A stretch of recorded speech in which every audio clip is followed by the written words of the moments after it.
Paulo Contis at Ara San Agustin planong tapatan ang Aldab? Umani ng samot-saring opinyon mula sa netizens ang bali-balita kaugnay sa Itbulaga hosts na sina Paulo Contis at Ara San Agustin na di umano balak gawing Aldab ang mga ito o kagaya ng phenomenal love team noon ng OG Itbulaga na siyang binubuo ni na Alden Richards at Maine Mendoza. Matunog ngayon ang espekulasyong ito matapos mag-viral sa social media ang ilang video clips ni na Paulo at Ara kung saan mapapanood ang matinding closeness ng dalawa habang nasa set ng nasabing noontime show. Dahil dito, kumakalat din ang sinasabing tawag sa kanilang tambalan na Paura o ang pinagsamang pangalan nila. Hindi naman lingid sa publiko kung gaano kasikat ang tambalang Aldab sa bansa hanggang sa international, kaya't ayon sa nakararami ay malabo umanong malampasan nila ito. Matatandaan pa umano na naisiwalat ng dating Senior Vice President ng ABS-CBN na si Juan Ledesma Manahan o Mr. M na umabot pa sa puntong nataranta ang mga executive ng kabilang estasyon noong panahon na namamayagpag sa telebisyon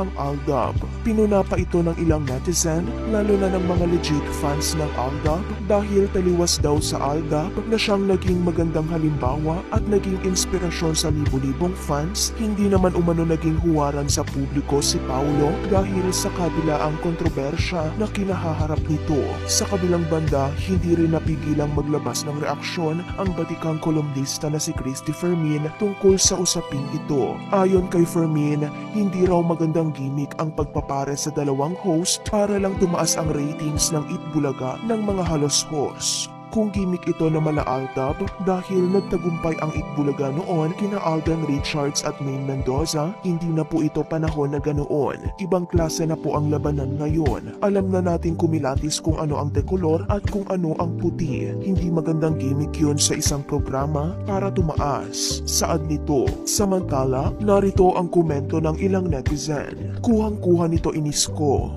Tsaka di pa artista si Maine nun eh. Tapos yung excitement natin dahil di natin naririnig boses ni Maine, puro dub, kaya imposible na mapantayan nila yun. Kasi itsura pa lang ni Paulo, maiinis ka na. Iba ang orig, may dating. In your dreams, walang makakapantay sa kilig na binigay ng Aldab. Paano magiging Aldab yan si Paulo? May mga anak na di suportado, wala namang ganon si Alden. Si Paulo, may mga anak na gusto nang ipatanggal pati apelido niya sa kanila, walang ganon si Alden.